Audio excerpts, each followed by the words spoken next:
So let's see what's going on. Uh, is here.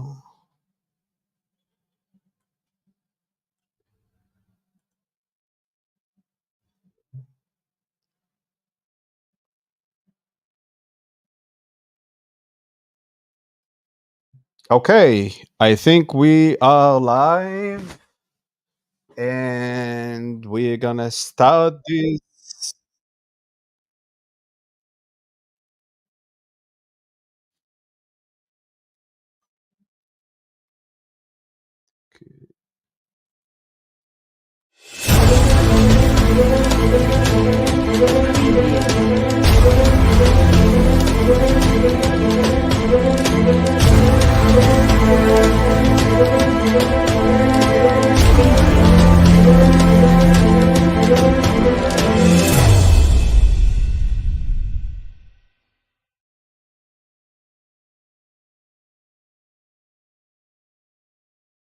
Hello.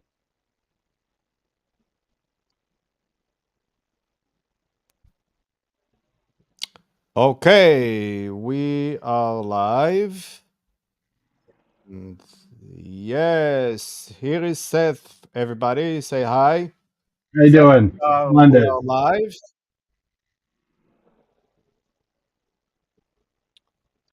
How you doing today, you gal? Good. How are you? I'm doing good. Can't complain. Okay, very nice. And so let me put the banners here because I didn't put them. Okay. Welcome. This is the Cybersecurity Insider. I'm your host, Igal Behar. Today we have our guest, Seth Melendez. Melendez. You're gonna Melendez. Melen- Melendez. Melendez. Okay. And yeah, don't forget to share, like, and subscribe. We're gonna be on YouTube. We're gonna be audio, Podbean, I don't know, all those places. You can find us. As you can see, we did some renovation here in the studio. We had some lights, we did some background changes, and more changes are coming. And what else? Okay, if you want to send us requests, you can connect with us through the email. Send us an email to podcast at thecybersecurityinsider.com. Podcast at thecybersecurityinsider.com. You can leave us some comments in the comments box.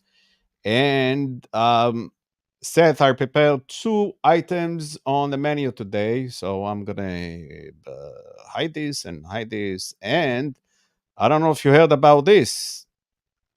Dell customer database compromised. Did you hear about this? No, when did that happen? Oh, mm, apparently it happened. If I'm looking at the news item,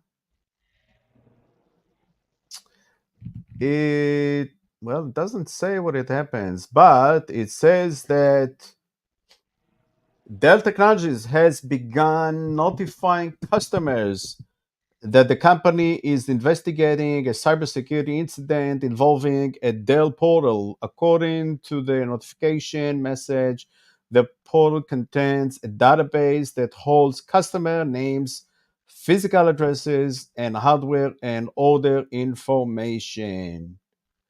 Um, talking about 49 million people who got this notification. So if you happen to work with Dell or you are a Dell customer, you should expect that your information is out there, being compromised, and that's it. That's what I can say.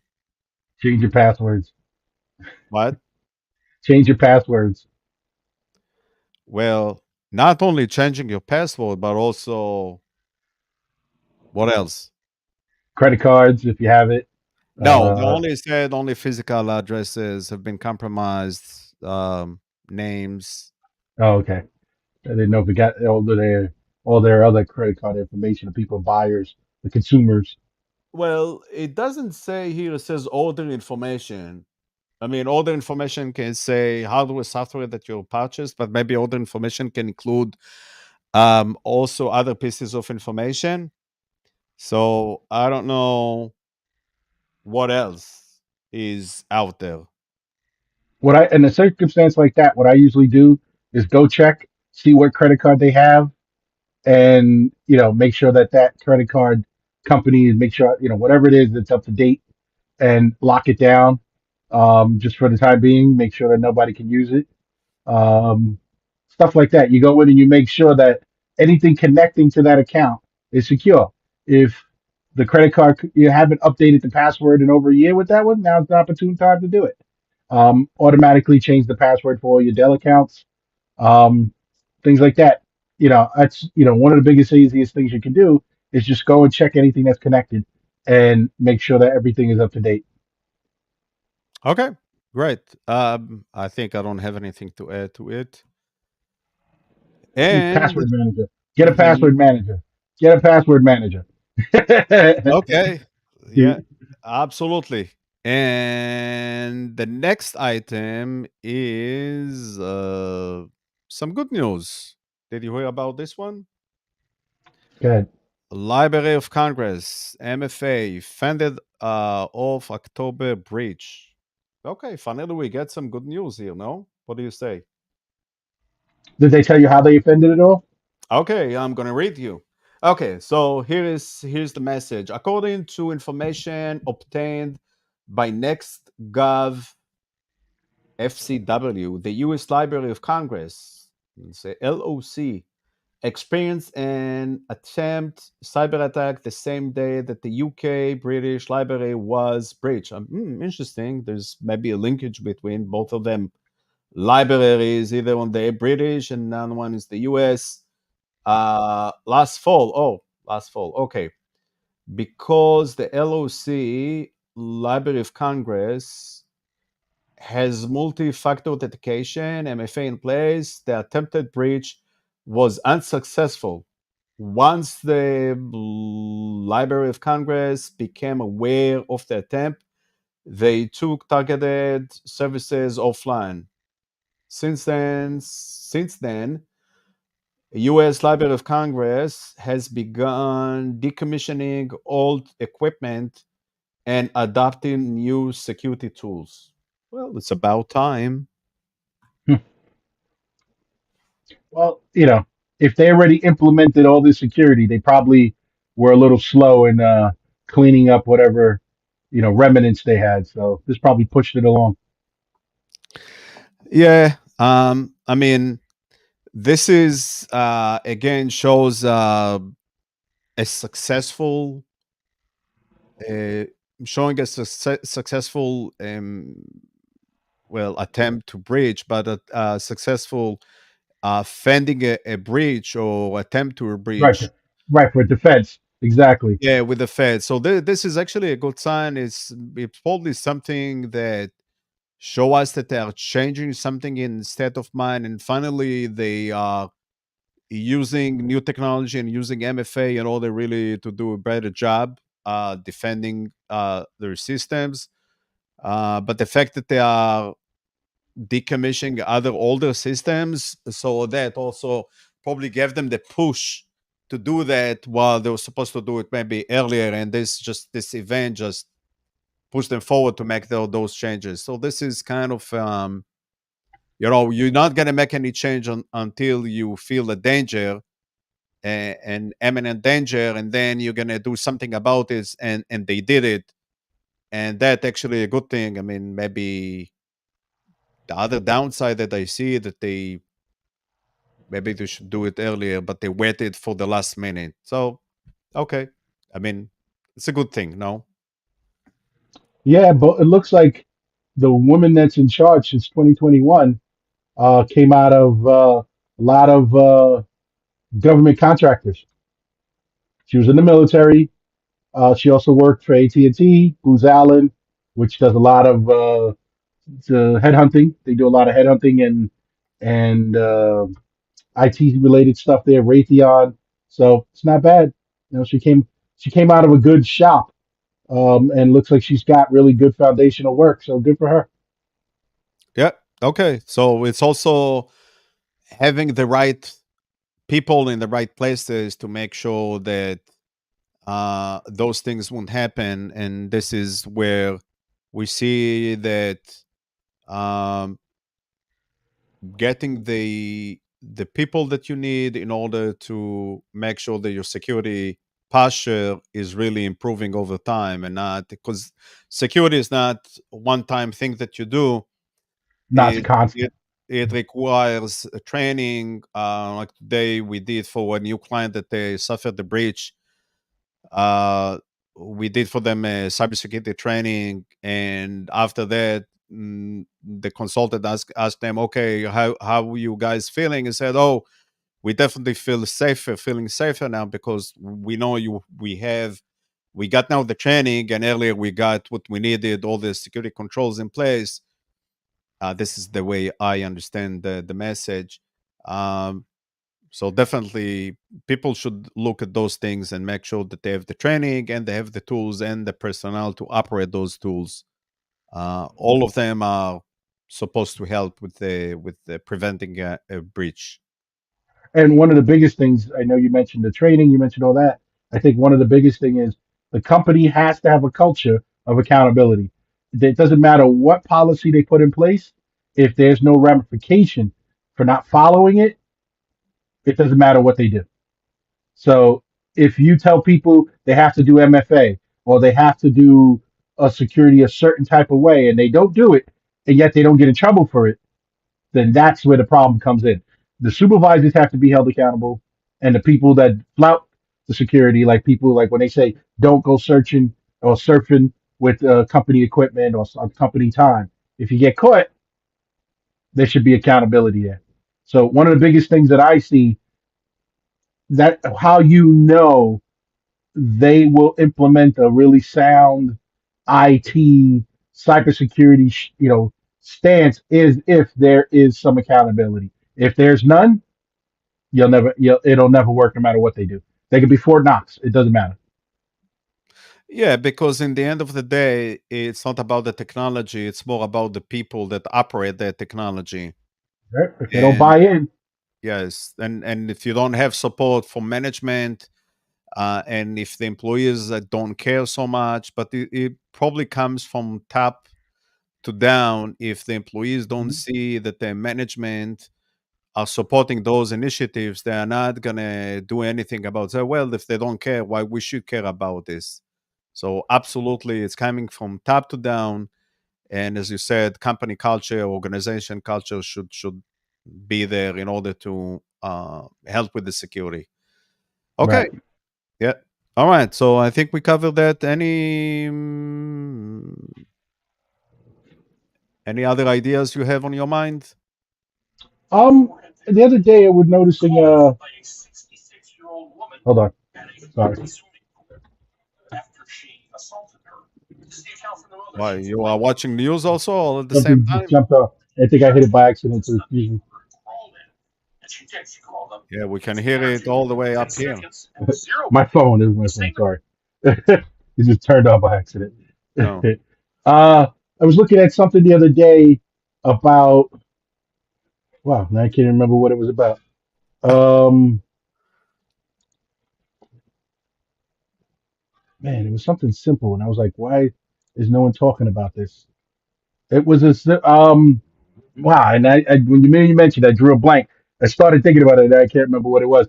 But there's a lot of like low hanging fruit, and I think one of the biggest things we go back to just have a discussion on this is the basics that we always say is not technology doesn't need to be it. It just needs to be diligence. People have to make sure they do this every day. They have to make sure that we just mentioned talking about password managers, trying to get some multi-factor authentication set up. It's a layered approach. You know, I remember years ago I worked in regular security, physical security, I worked with a guy who used to be a burglar. And he said one of the most effective things that he hated if he went to a place to burglarize it, because he burglarized high end homes. And he said one of the biggest things I hated was the yappers, having small little rat dogs, because they always gave me away no matter what happens. And He he had says they were what? the ones that would alert What? everyone and get. Can you And he says, repeat? and I couldn't get in the house. I couldn't get out. The lights would come on. He says, so it didn't matter what I did. Those little dogs were going to find me. They were going to hear me, and they were going to let everyone know I was there. They were better than any alarm. I couldn't turn it off. It didn't matter. He says, so the simplest things were the things that got him and always pissed him off.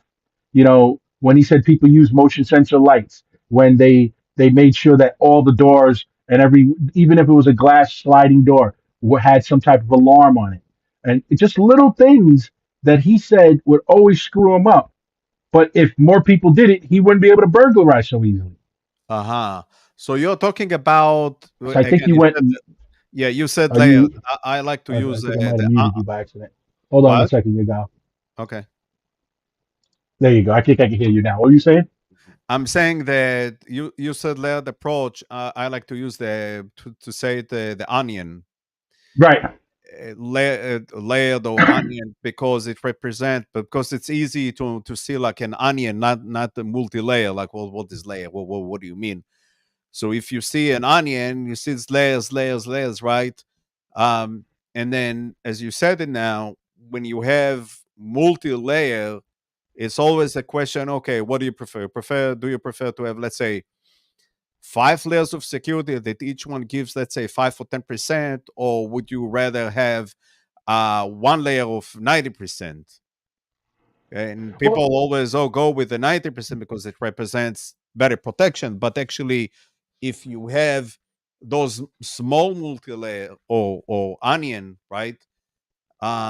That probably going to be more effective and will fend potential hackers right at bay.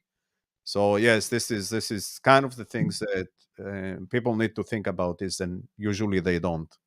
right. And going back to what we were saying, the multi-level, the multi-layered approach or the onion approach, in a sense, you have to, and then the employees and people have to buy in, and they have to follow the rules too. Because what you were saying is, I've seen some companies where they have this major process to get into the building.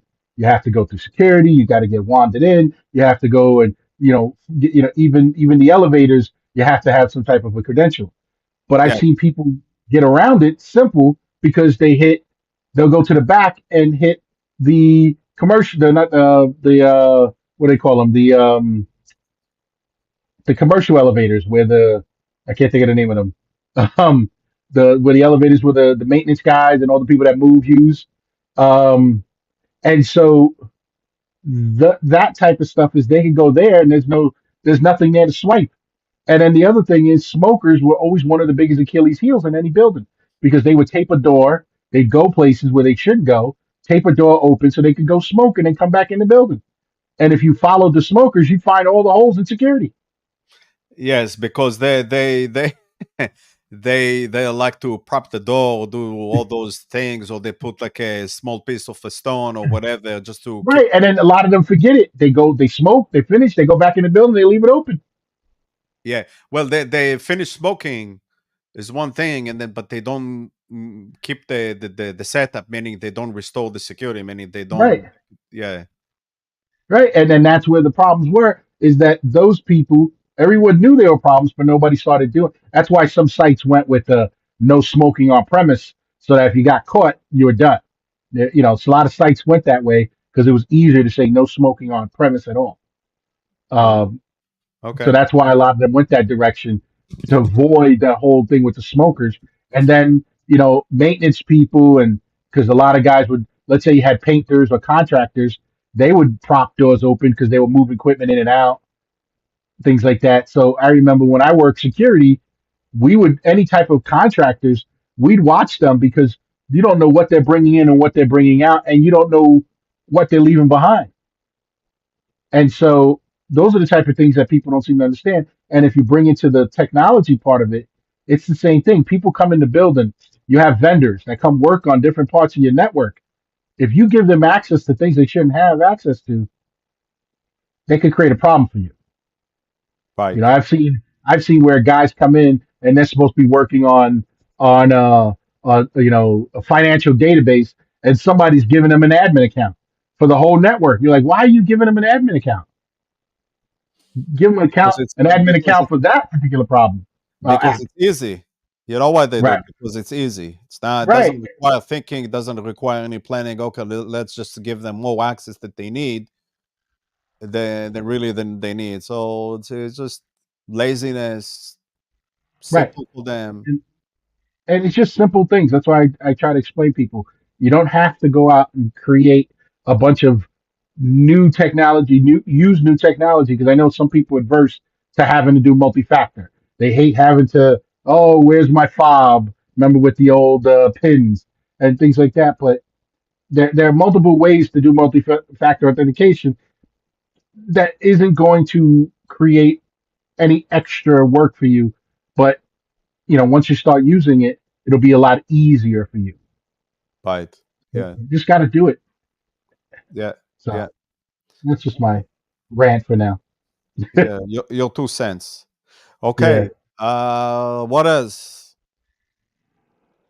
I mean, Um. we have been busy here, so really it's very hard for us to record. But I mean, mainly I was just busy here with fixing the studio here, just making it better and improve the quality of the videos, and the sound and different things here.